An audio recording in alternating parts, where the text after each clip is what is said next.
I mean, you're the professional at this. I'm not. Look you've been a TikTok superstar. I've been a YouTube short superstar. TikTok is... We're getting TikTok there. sucks, man. TikTok freaking sucks. It's finicky. Right? It's finicky. It's mostly Is finicky a real word? Yeah. Is it? Do we like? Yep. Was it on here that we had the argument about wheelbarrow versus wheelbarrow, or was that a broadcast that I did with Weaver? I think that was a broadcast, but it probably was a broadcast because Weaver brought that up with me, I think, Yeah, recently. yeah, okay, all right. It's wheelbarrow, by the way. No. Barrel. Barrow. B-A-R-R-O-W. What's a barrow? What's a barrel? Let me know what a barrel is. It's a wheelbarrow. Let me know what a barrel is, and I'll tell you where. Yeah, but it's not a barrel. It's not a barrel. What do you mean where the words connect? What do you think of wheel? What's a barrow? That's what it's called. It's called a wheelbarrow. No, it's... Yes, it is. Search it up. Look it up right now. Look it up. I will. I cannot wait. God, I can't type with one hand. I need a microphone with a microphone stand. God damn it. Maybe I'll buy you that. It'll be your payment for the year. Wheelbarrow. Oh, look at that. Ugh, that's the worst thing I've ever heard in my life. That's what it's called. Deal with it. Hold on. I'm going to look up the etymology now. The what? Etymology. That's a made-up word. Yeah, so is wheelbarrow.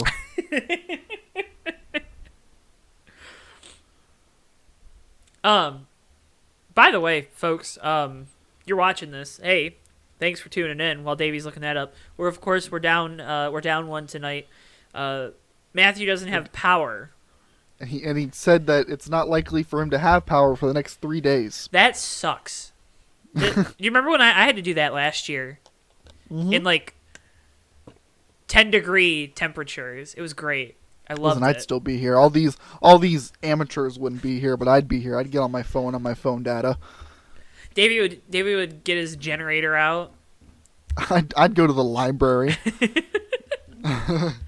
The worst part was I remember I had a big like exam the next day for my dynamics class that I was taking, and it was last year.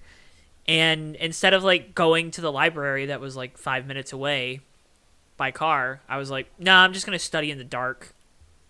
Right, yeah, that's what you do. Well, I didn't want to leave Bristol. He was sad, he was scared, and he was cold. You know, I didn't want to do that to him. You gotta stick it out. Thing, man. You got to. Gotta. But this not always though. Right. Like if I could have taken him with me, I would have done that. But he can't go to the library. Yeah. He wasn't a student at the University of Michigan. Maybe. Wish he was. We know who is Joe Tawansky, host of the Fake Racers podcast. And this is what you're watching, the Fake Racers podcast. I'm Joe. That's Davey. Post-Clash edition of the show. You know? Yeah, pretty much. You know, it was... Yeah. It ran its course. I liked it in LA. I liked it at the Coliseum. It seems largely from everyone in the industry and like the general vibe seems that's the last time that's going to happen. Yeah. At the Coliseum. Which is okay. It's okay. I liked it for the time it was there. Thought it was cool. Cool market. Cool event. Cool task to build a track inside the Coliseum. No one thought it was going to work, and it did for 3 years. Right. It was cool. Ran its course. Yeah. But it's cool. But we'll get more to that later. Oh, I mean, let's just get right into the race, though. Denny Hamlin wins the Clash. I mean, a race that was dominated by Ty Gibbs. Yep. And then 10 laps to go, we get a restart. I forget for what. I mean, there was a bunch of tiny spins in the last, 15 laps. Exactly. So, I believe it finished with a green-white checkered, too. Yes, it did. Because there's a yellow coming to the white. Yeah. I mean, you know, it's a Clash. It's a Clash. Yep. But Hamlin wins. Qualified on pole. All that. I mean,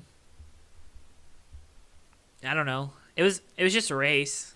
Yeah. Nothing remarkable happened, which you don't need something remarkable to happen every year, but it did kind of feel like this year's This year's Clash kind of like sparked out a little bit. It was just Yeah. like, pew, pew, pew, pew. I think that there's a reason for that, right? I mean, Yeah. let's just, hey, we're traveling there. Let's just go to it. NASCAR unprecedented move. That word's difficult for me. They moved it up a day, right?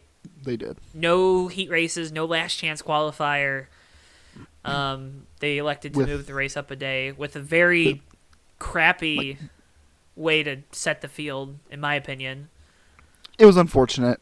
I mean, they did the best that they could do. Yeah. They did the best that they could do. Yeah. And it was like it was like a 4 to 5 hour like notice essentially. Yeah. Before the race actually started, so again, they do what they had to do. It doesn't make it good. That is definitely part of what killed some of the hype and what killed some of the memories of the race was just it happened so fast, and of course they had to because LA was underwater. It's still raining. Matt has no power. He's not near LA, but he's in California. But yeah. But unprecedented. I didn't realize that had never happened before, and I think some props are due for NASCAR for doing that and making that decision. A lot of people said, "Oh, I wish we would have known that by Tuesday," but you don't know what the weather's going to look like. Like if they did that and it was beautiful on Sunday and it rained on Monday, everybody would be mad. So right. I think they did everything that they possibly could, and I was very surprised I didn't see a lot of weird people on NASCAR Twitter or NASCAR Reddit for that matter who were angry about it. There's just a few people. I wish we would have had some sort of heat race because again, the way they set the field was so backwards, and I know the time crunch, and there's also a part of me that's a little upset that my driver didn't make it in, but it wasn't fair to that first group of cars that went out. And you could see that progress throughout qualifying because the track just got faster and faster as laps were put down, and that's just how new surfaces usually work. Mm-hmm. So that was unfortunate. But, yeah, I don't know. And the other thing was that there was they got driver comments about it, and Chase Elliott was like, yeah, it's not going to matter, blah, blah, blah. And then, you talk to the colleague guys or you talk to Christopher Bell, right? And it did matter that there weren't heat races, right? Yeah. I mean, they probably shouldn't have put on scuffs, but that was it's a kind of because Blaney also did that, and he would have missed it if he didn't win the championship last year. Yeah, and then he ended up finishing third. So you know what I mean? It wasn't like they were slow or anything in terms of race pace. Just I mean, at the end of the day, that's no different than any other race where we last week talked about how we want single car qualifying one at a time, and that used to very famously benefit certain cars more than others depending on when a cloud would hit. So I mean, it's no more or less fair really at the end of the day. But you can make the argument that the sanctioning body controlled who got the advantage and who didn't, where cloud cover it's a little more random, right? I guess didn't they send them out there by their practice times? No, they put them into groups. I'm assuming by they were owners' sectioned points. By owners' points. Yeah, but still, if you were in the first group, you're kind of at a disadvantage from the jump. I don't know. I just don't think I care that much as the Clash. Someone was gonna someone could have done a heat race and got wrecked, which is being at a disadvantage. So No. It sucked that was part of it. And it was deflating, I think. Yeah. If Eric Jones made the race, we wouldn't be talking about it, though. Exactly. Who cares then, right? But yeah, I think it just goes to prove that the Clash is so much more than a race because we talked about it just kind of being apathetic towards it being over. Mm-hmm. You didn't get a halftime performance. You didn't have a big crowd. You didn't have all the things that surrounded this race the last 2 years. And everyone's just okay, it's done. It's over. Yeah. The fanfare wasn't there, and I think that was such a crucial and a big part of the event the last 2 years that made it so special. And not having it this year, it was a blow. Yeah. So. Yeah. I don't But know. like we talked about earlier, it's probably the last time they're going to be at the Coliseum. Yes. I don't know where they take it from here. I saw some rumors on where they were looking at taking it. I don't think they're gonna go to Mexico City. Yeah, I don't think so either. I think that's kind of that's like dreaming, you know. I don't see a way that teams agree to that, especially if it continues to kind of be this like very low paying event, Mm-hmm. right? Yeah. But I also don't agree with like, oh, let's take it to Daytona, because that's like unless they make it like my thing with the Daytona thing is number one, everyone forgets how much they hated it. Yeah. Everyone. Yep. Everyone, like most people, like everyone on Twitter especially, forgot how much they hated that event. But that's at how Daytona. everything works. That's how everything works. You're right. But also, like, what's the point of bringing it back to Daytona if it's going to be like Daytona Saturday Clash, and then there's no more on-track activity at Daytona until qualifying on Wednesday or Thursday or whatever. Like, there's no point. Right. It's like they're just there for a few days doing absolutely nothing. You know what would be cool? If they found a way to like follow the Super Bowl and be like the Saturday night before. Yeah, good luck. It wouldn't work, but it'd be cool. Good luck. NFL would not. They do not care. They would not want that either. They do not. They want to be the only show in town. Fair play to them. Don't blame them. But yeah, unless NASCAR what's the word I'm looking for? Rebirth Speed Weeks or Speed Week, I guess in this case. I don't bring it to Daytona. There's no point. Remember they did the last Clash at Daytona was on like a Tuesday night. Yeah. At the road course. Yeah, that was a great idea. Yeah, that was stupid. And then they raced what? Did they qualify on the Sunday too? I don't remember. They do? Or no, because that was the first year. Was that the first year we did live Daytona 500 qualifying? I think that was the first year we did the live qualifying, but I don't remember when it was. So that was on a Wednesday night. Because I remember it was must a have night. been. So. It must have been because we didn't do it on the weekend or anything like that. Yeah. Or anytime close to the weekend. Or on like a Sunday. Yeah. But yeah, don't bring it to like Joe. Where do you think they should? What do you think they should do with the Clash? I mean, I like it as a moving event. I think you have to be more mindful of the teams and their budgets, and you know, NASCAR as a whole. Like, yeah, they're doing all these cool things like the Chicago Street Race, and they're, you know, we're going to Iowa this year. We're doing some things that people have wanted them to do for a long time. We've gone back to Wilkesboro, but through all that, NASCAR is putting a lot of the financial burden on the teams, right? Like, they're taking on a decent amount of burden with, like, you hear about the Chicago Street Race, the Clash, they had to refund millions of dollars worth of tickets from the sounds of it. Yep. But the teams are taking on just as much, if not more, of that burden, and they don't really gain anything from it. You know what I mean? Where NASCAR still gains a lot from it. So... Yep, that's the one unfortunate part of bringing an event like the Clash out and about is there's not a lot of payoff other than like there's especially no like tangible payoff. There's eyes and there's other stuff that you can't really see or quantify, but you don't get anything in the numbers in the numbers as far as finances or like audience, and it's like even attendance in some ways like meaningful attendance. Right. Like the Clash may not have gotten the most attendance of any NASCAR race ever, which everyone's gonna people would be mad about that. But like, it brought it to a lot of really new fans and a lot of young fans. Like there were like the few crowd shots that we got from like the race event that night were all like there's like just a ton of kids, which is like a big deal. That's a good thing. Right. Obviously, there also was only like 5,000 people in there, unfortunately. But they got in for free. They didn't have to pay for anything. That's true. And that's true. Imagine if NASCAR went forward with not allowing people in for that day. Yeah, that would have been bad. That would have been really bad. That would have been bad. And I keep seeing all these hot takes from like every NASCAR Twitter personality, like, oh, use the money that you made to build the Clash track every year, reinvest it in a short track. Yeah, the short track that's now gonna have all of this for the Clash that isn't going to be there anymore. these facilities that aren't going to be like, they aren't going to be able to upkeep these facilities because it takes more money because they run a mostly regional or local series. It doesn't quite work like that. Like, they're not going to have the Cup Series every year. Right. To pay for it.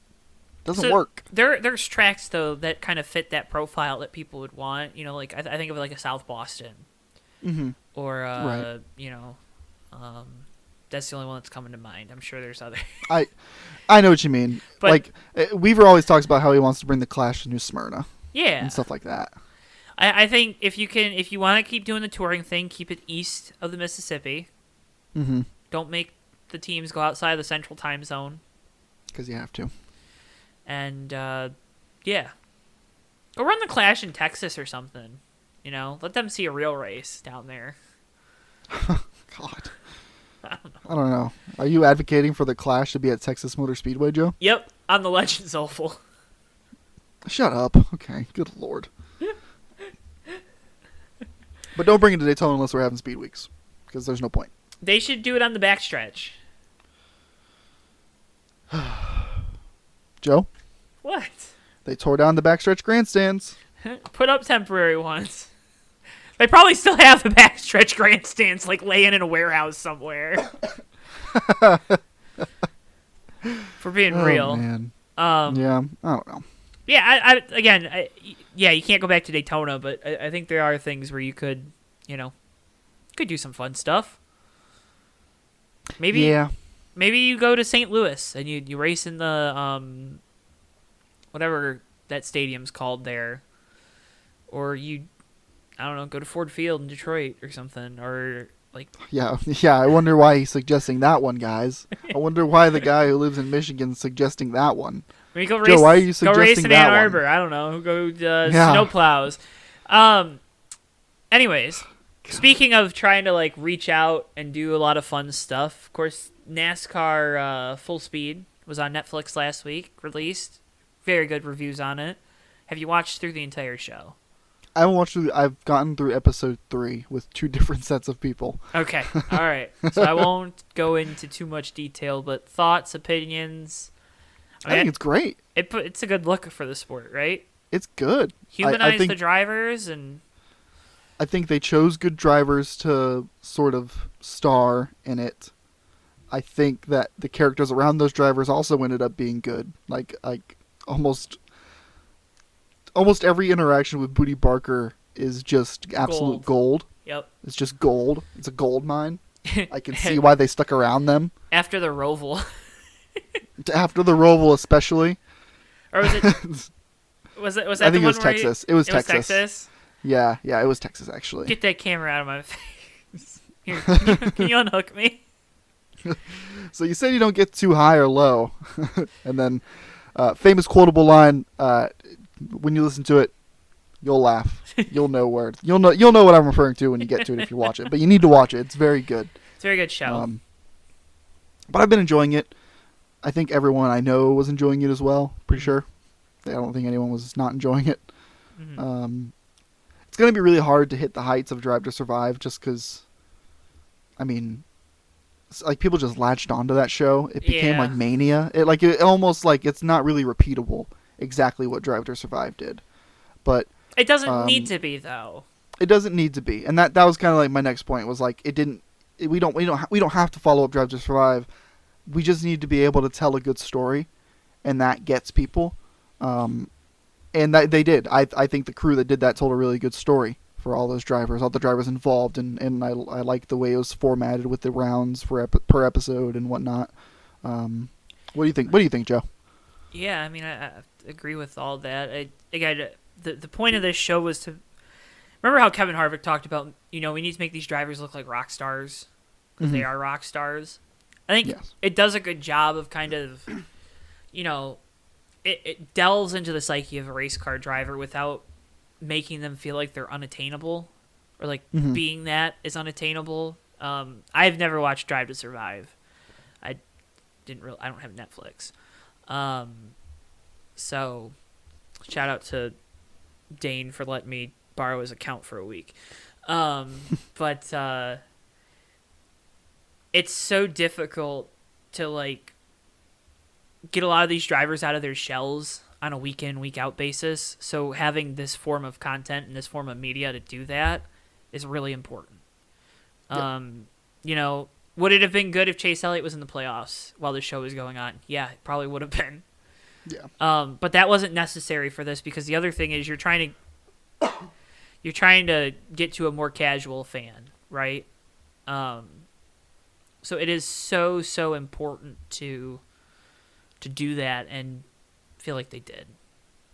Yeah. You had good I couldn't agree characters, more. right? Like good characters. That's the biggest thing.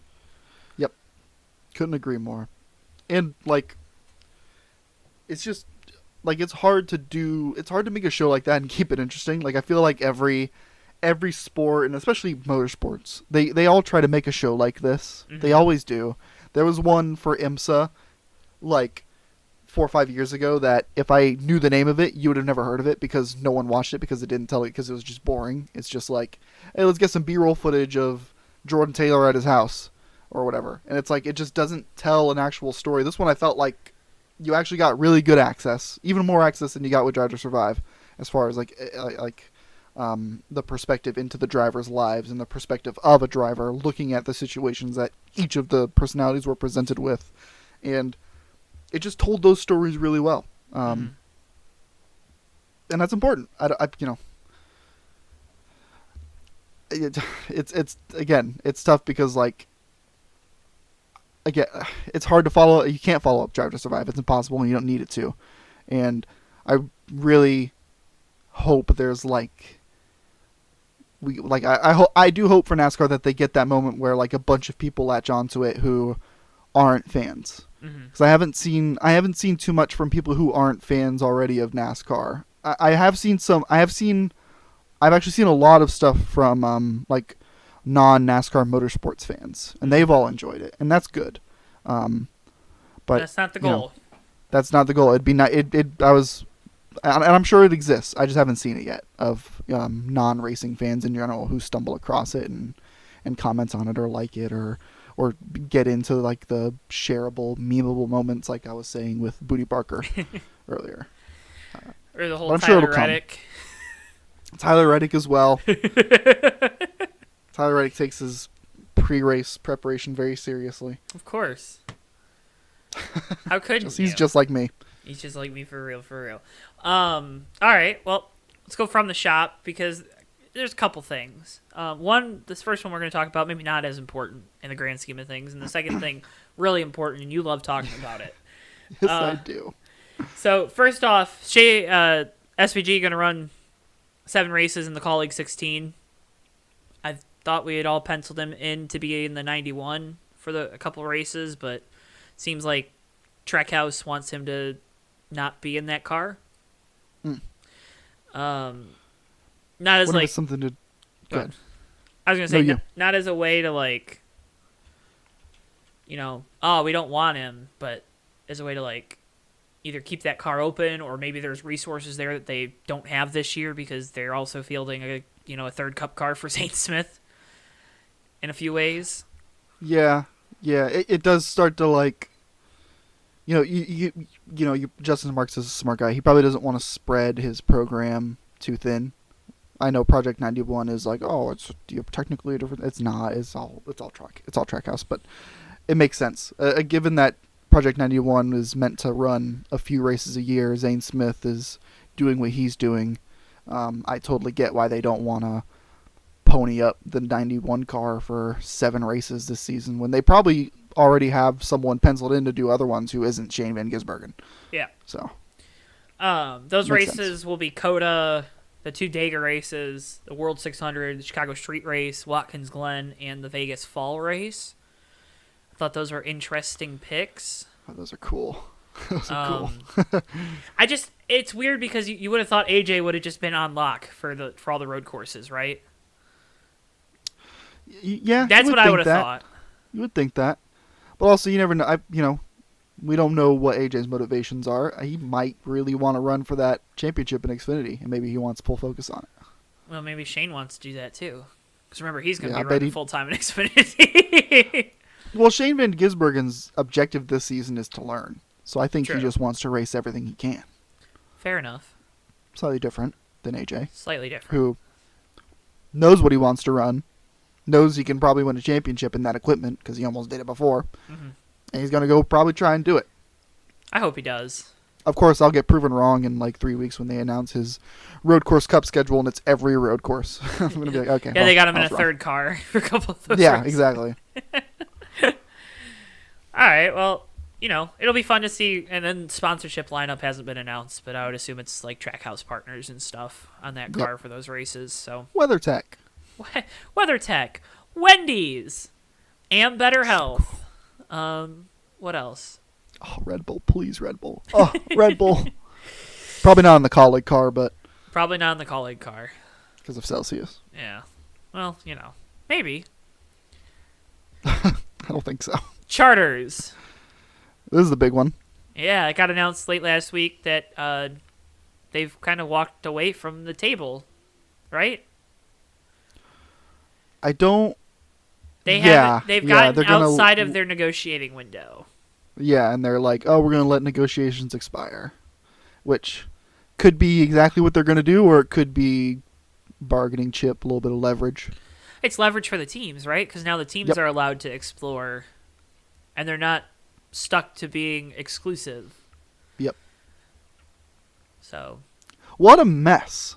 What a mess. What an absolute disaster. I don't understand how... I mean, I guess in NASCAR, NASCAR doesn't care because they don't really gain anything by these teams selling these charters, but you would feel like the teams would be pretty invested in getting this thing done. But on the other hand, they also have to make it make financial sense, and NASCAR knows that they need to get it done. So why not make it more, not make financial sense for them?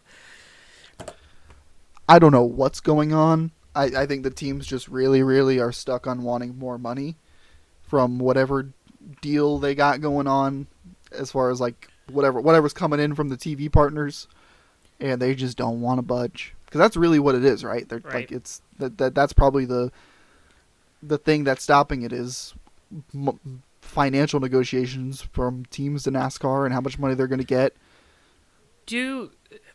And because we've talked about TV numbers, that's at the end of the day, that's what makes the money, right? It's not ticket sales, it's not sponsorships, it's TV money. That's the big thing here. Do we know, because right now the Cup Series gets 90% of the of the payouts that NASCAR gives to teams across the top 3 series. Mm-hmm.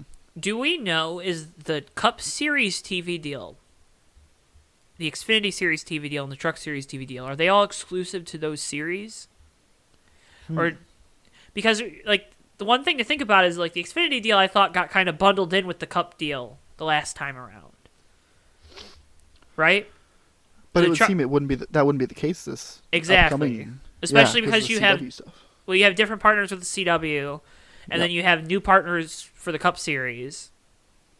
Yeah, well, you got one new old partner and one brand new partner. Yeah. And then the Truck Series is just going to waste away on FS1 because who cares? FS1's willing to spend a few bucks on it, so there you go. Have fun. What a oh God, yeah. I don't want to swear, but what a waste. What a waste. But it's just like you said, I think teams might be hung up on a number, but also NASCAR is probably not budging because they know they don't have to. Yep. So, yeah, I don't know. You know what my thing is? NASCAR has bent the knee so many times to the RTA, and the RTA just keeps taking. Mm-hmm. And then on the other hand, the teams have bent the knee to NASCAR so many times, and NASCAR keeps taking. It's like, guys, just work together. It's that easy. Like, really, it should be same team. They should be on the same team. They both need each other. Exactly. Like, why are we acting like they don't? Why are they both acting like they don't need each other? What are we gaining? Nothing. We're not gaining anything. Really, NASCAR doesn't need the teams as much as the teams need NASCAR. In my opinion. I think, yeah, but I think in the grand scheme of things, they both need each other. They still need each other. Yeah.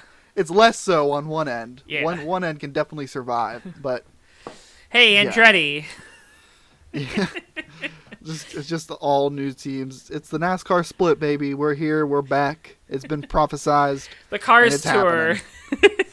the Cars Tour. All the current NASCAR teams have entered late model stocks. Dale Earnhardt Jr. is rolling in money that he will not spend to fund a Cup Series team. Well, it doesn't make financial sense, Davey.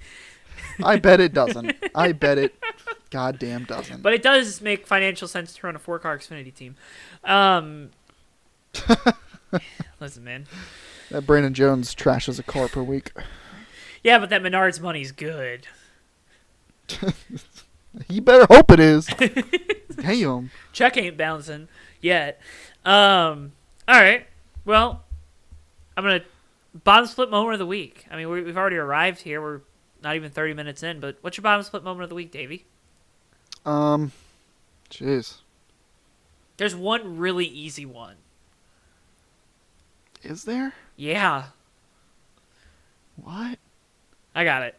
Have I not been paying attention? F1. You go first. What are you doing? Oh, yeah. FIA. That's a good one. Mm. I don't know how you trash one of the most legendary names in all of motorsports by saying, no. You need us. We don't need you. Oh, boy. It's getting spicy in here. Screw off with that. That's why people don't like you. You know what I mean? That's why people don't like the FIA. That's why people don't like the Formula One owners, whatever your company's called or whatever your group is. Nobody cares. Oh, well, they won't be competitive. One team won all but 3 races last year. What are you talking about? Competitive. Here's my main issue with that, and we're gonna dive down this rabbit hole a little bit because we have the time. Competitive. Where are all of the new Formula One tracks going, Joe? Oh, Name I the don't country. know. Let me think. Oh, the United States.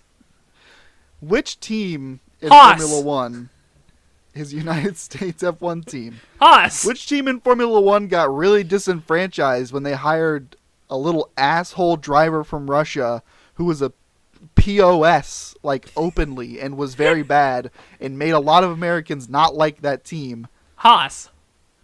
What could they do, and who could do it, to become a team that Americans can latch on to now that Formula One is growing its already very large presence in the United States? Haas. No! Andretti! I just don't... It doesn't make any Andretti sense. Cadillac, too. You know what I mean? Like, it's an American OEM. It'd be an American team.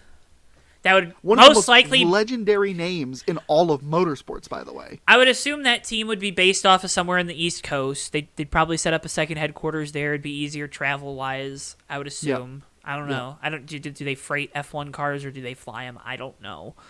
Freight, I think. So... Ship them everywhere.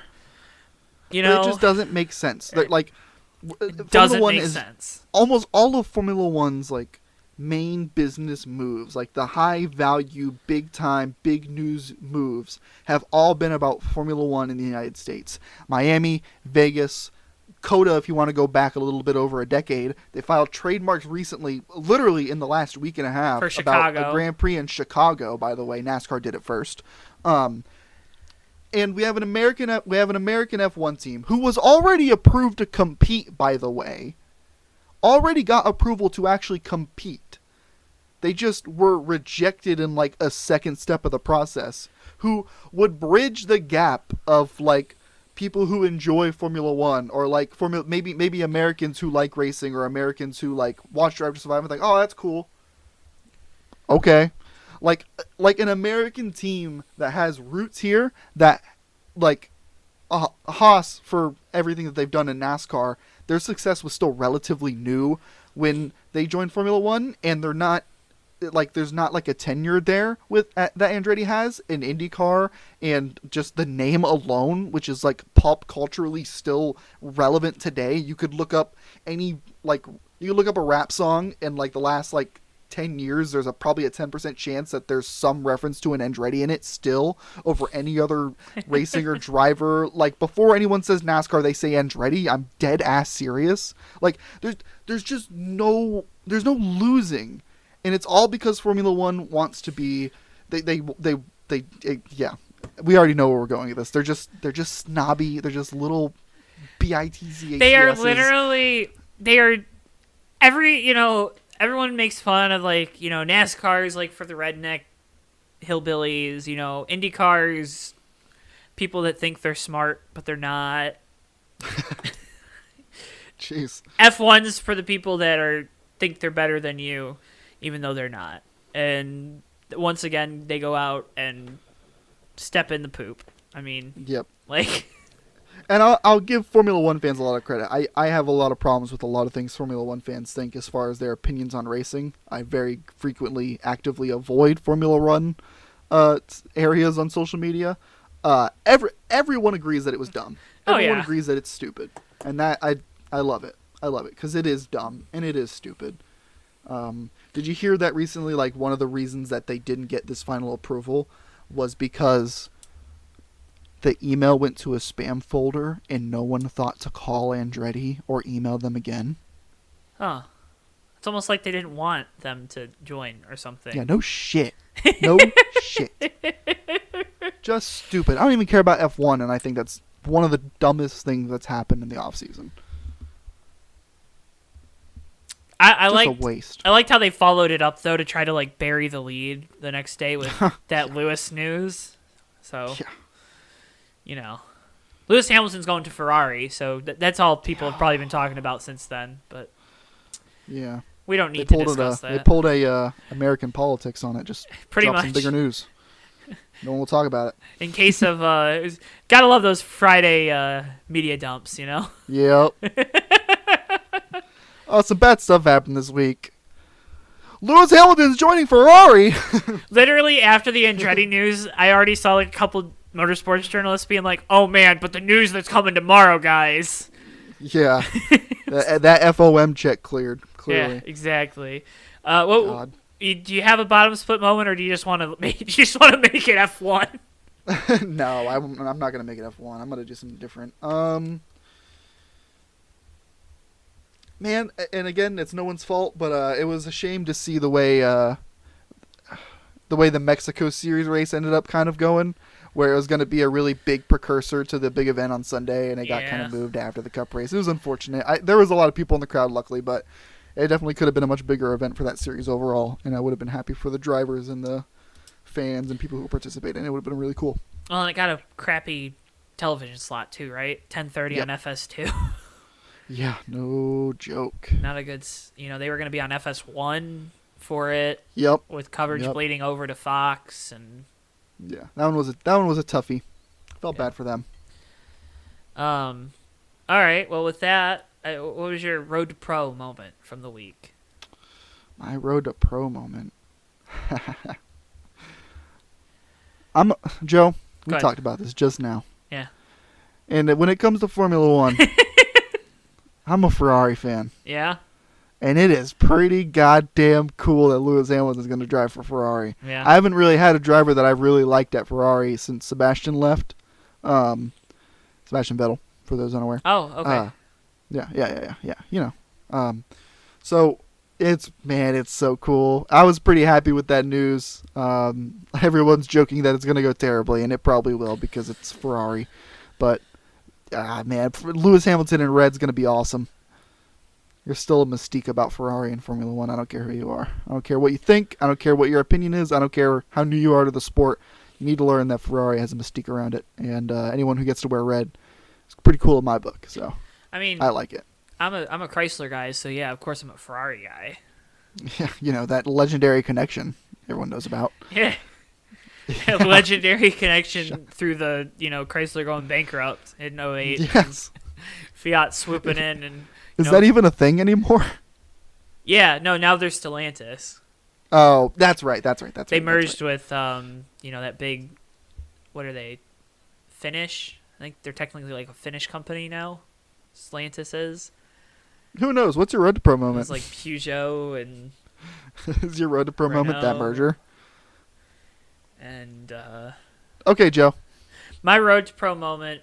I'm not a Ty Gibbs fan, but Ty Gibbs, and Joey Logano having a little beef there. Couldn't think of two better folks. And Ty Gibbs kind of like holding his ground. Good job, Ty. I'll give you that one. I hope they wreck each other out of many races to come. We didn't even talk about it, but there are a couple little, like, Ricky Stenhouse being a dummy Yeah. Yeah. Um, Yeah. that was Christ, dude. he got in 2 fights or 2 arguments did. or I two, saw. that was the crazy. He went over to John Hunter at the halftime break, and he was like wagging his head, and then he was getting into a mid-off with Michael McDowell. Like, come on. Yeah. See, and Fox didn't look at any of that. They really could have, and it would have been pretty fun. Tyler Reddick and Ross Chastain were mad at each other. Yep. Too. Yep. That one's funny. Tell you, man, you need some MTV cameramen down But there for halftime. Ty Gibbs and Joey Logano, that could be a really good rivalry if Ty takes that next step this year. Oh, and they could both be so dumb together. Even too. if Joey stays where he was, I guess Ty would probably be there. They exactly. already kind of were around each other most of last year. That's why they don't like each other. So yeah, because Ty obviously Joey probably did the same thing to Ty. We just haven't seen it as much. But Ty drove Joey like a asshole, and so yeah. It's good. They both deserve each other. And that's what I like about Joey it. also did it to Ty on one of those restarts. Ty was the control car, and Joey just threw it into the corner. Yeah. Like I said, they're made for each other. Perfect for each other. It's perfect. It's a match made in heaven of 2 drivers that I want angry at each other. Both of them I don't like, and they're both going to come out the other end looking worse. And I'm so excited. It's just going to be good. I used to kind of give Joey a fair shake. He used to be like, it wasn't that bad. So he gets scapegoated a lot for things that aren't his fault. I can't stand him now. He just get it you are a champion twice over. It's time to grow up. Yeah, the whole when he puts the helmet on, he's a completely different person. I hate that. Yeah, Jimmy Johnson was a completely different person too when he put his helmet on, but he wasn't a complete asshole. Yes. It's just, oh my god, grow up. It's time to be a professional. I don't know. It's going to be good. It's going to be a good year if we're already fighting after a non-points race. I know. That barely paid anything. The sport has been missing some good, rivalries. Like that. We need rivalries. Proper rivalries. The Ross and Denny thing, that was a spat. That happened a little bit. They did their thing. Whatever. We needed more Ross and Larson, man. That would have been so good. Ross and Larson's a good one. That would have been so good. We need drivers who are immature enough still to keep giving it back to each other. We need someone on the younger end of the spectrum there. Ty Gibbs and Joey Logano. Well, yeah, because Joey Logano is just he's still 31, right? Yeah, but he drives like he's 22, so it's all good. Dang, he's driving like he's still driving for Gibbs, and why is he racing Ty like that? I don't know. You know what I mean, Joe. I know. Lord. All right. But I'm hoping for that, like that 2014 Brad Keselowski get beat up every week kind of deal. You know what I mean? That was pretty funny. That was a fun time in the sport. Wasn't a fun time for me back then, but now I look back at it and I just laugh. Yeah, I shit you not though, Joe. If we have something like that this year, especially with the Netflix show now out, I bet it blows up. Now with TikTok and everything. Dude, give me Bubba Wallace just getting angry at somebody, and then Booty Barker, more clips of him. Yeah. Perfect. Yeah. But with the way Ryan TikTok is and how it would run off with one of those clips. If the Brad Keselowski stuff happened today, the TikTok clips of that would blow up, and NASCAR would be a global phenomenon because of it. And I know that's the wrong thing to want to promote, but also man, people care about emotions. That's why it's so good. That's why they like it.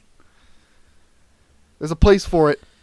Yep. Don't get mad when they promote it because it is cool and it's fun. And it's better Let them be mad. It's better than them promoting wrecks where people almost die, I mean, come on.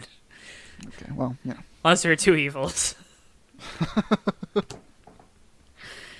Folks, if you want to get in on the action, make sure you comment down below. You can leave a review on the podcast platform that you're listening to this on. You can follow us at Johto Network on Twitter, Facebook, TikTok, Instagram, at Fake Racers on Twitter, X, whatever. Davey, they can follow you at Davey Hazard on Twitter. I'm gonna leave the Instagram out now because it's just private anyway. So it's I don't know you, I'm not gonna approve you. But also D7H5 are on Twitch. I am streaming more often now. Make sure you follow Like, go to it and follow now, and then, like, when I start streaming, you can watch it. Because then Are you going to be streaming get, Saturday? I will be streaming Saturday. In fact, I've gotten close to, like, the goals I need to get to be, like, a Twitch partner. Wow. I'm like 1 or 2 average viewers off of being a Twitch Dang, partner. You're better than the main JTN Twitch. I'm like 1 or 2 viewers off, like average viewers off, and then I think I need to stream a few more times a month, which I can do that. Especially like once I get moved out and stuff, I'll have more time to kind of be in the rig, Oh, we're looking forward to it. It's gonna be fun. It's going to be fun. We got great things planned for you folks at home, so yeah, there's stuff coming. And it's a doozy, let me tell you. There's some doozies. There's some doozies. Like purple, Joe? I do, actually. Like, purple's one of my... Here, let me just... I don't know if... There we go. Oh, yeah, there you go. Perfect. Come on. That's blue. No, this is purple. This is purple. It's purple? It's purple, and it's a Spurs thing, so it's Spurple. Okay. It's the lighting, I promise you it's purple. I'm sure it's the lighting. It looks blue in the lighting. Kind of like how these look blue, but they're purple. Yeah, they look... Hey, Joe, those lights are blue. Hey. Is that... Hey, Joe, it's blue over there. Okay, buddy. Anyway. Okay, buddy. Haha, I'm so cool. Anyways, follow us on our social media. Stay up to date. Leave a comment. Tell us what you think about all the things we talked about on this episode. Next week, we will do our full grid preview, I think, as long as there's no crazy news happening. We'll go through the grid. I don't think we're doing a live show for the 500 qualifying this year. Last year was kind of a dud and doesn't really fit with what we're trying to do here on the podcast anymore. So, we appreciate you guys at home. We appreciate you for listening, for watching, however you support us. And we can't wait to see you guys on the next episode of the Fake Racers Podcast. Thank you. Bye. Tune in next week for Matt.